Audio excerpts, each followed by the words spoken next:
Pemimpin amanah sokong ambil balik mandat rakyat. Pada hakikatnya, pemimpin amanah sepakat khususnya berhubung pendirian parti mengenai sokongan kepada Datuk Seri Anwar Ibrahim untuk mengambil semula mandat rakyat yang dicuri oleh pemimpin Perikatan Nasional yang dirancang oleh Datuk Seri Azmin Ali dan Tan Sri Muhyiddin Yassin.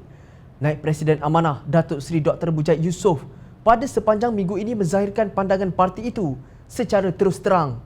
Logiknya Perdana Menteri ke-9 akan dipilih di kalangan yang ada majoriti dan akan dipersembahkan kepada Yang di-Pertuan Agong untuk diperkenan dan akan berlaku pelantikan.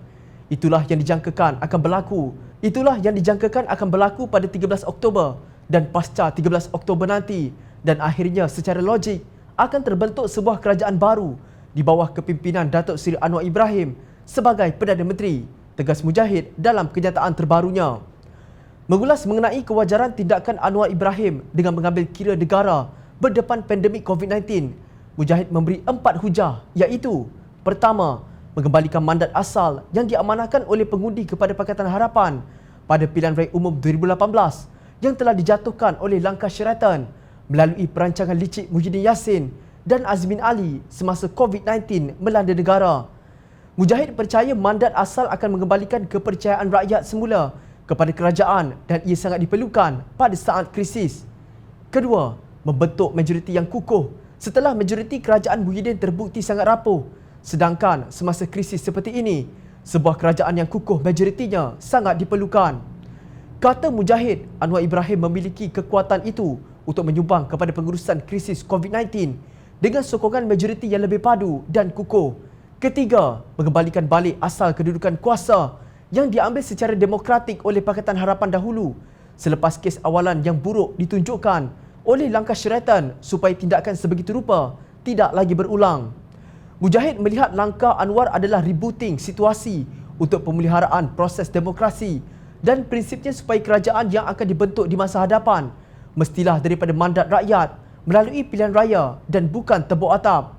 Keempat, membina kesepaduan rakyat yang telah dinodai oleh sekelompok puak yang berfikiran perkauman sempit dan para penunggang agama yang menjadi pendukung tegar terbentuknya Kerajaan Perikatan Nasional hari ini.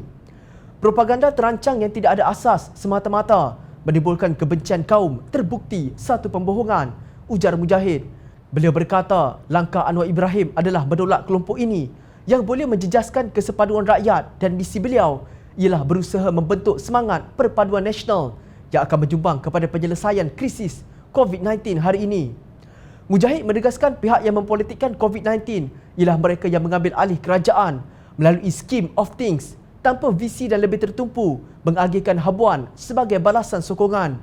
Sebab itu Kerajaan Perikatan Nasional membuat sesuatu yang tak pernah dibuat oleh mana-mana kerajaan, iaitu kabinet yang bersaiz XXXL, jaminan GLC kepada ahli parlimen dan hasilnya ialah anggota kabinet yang tidak kompeten dan ahli parlimen yang hilang fokus mengendalikan krisis, tegasnya. Bekas Menteri Agama itu juga membidas pendekatan kerajaan sekarang. Bagaimana polisi dan keputusan semasa dapat dijayakan jikalau anggota kabinet XXXL gagal berfungsi? Bagaimana pula persepsi penguatkuasaan yang dilihat berlaku secara sistem berkasta? Soalnya, Mujahid mengajak kita mendoakan agar langkah Anwar Ibrahim sampai dengan izin Allah pada 13 Oktober di balai menghadap istana.